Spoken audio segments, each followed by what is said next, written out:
we're screwed. At least that's how Donald Trump described the situation if the US Supreme Court strikes down his tariffs. Strong language, and it's doing exactly what it's meant to do, grab attention. But here's the thing.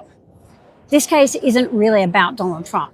It's about how trade power is exercised in the United States and the consequences for the global economy. The Supreme Court's being asked to decide whether tariffs imposed under a 1977 emergency law were actually legal. It's a law designed for sanctions and financial controls, not permanent economy-wide taxes. And let's be clear, tariffs are taxes. Lower courts have already said that the president probably exceeded his authority. Now the Supreme Court has to decide whether tariffs can be imposed without Congress. If the court strikes them down, yes, it will be inconvenient. Refunds will be complex. The Treasury won't enjoy it. But here's what often gets lost in this debate.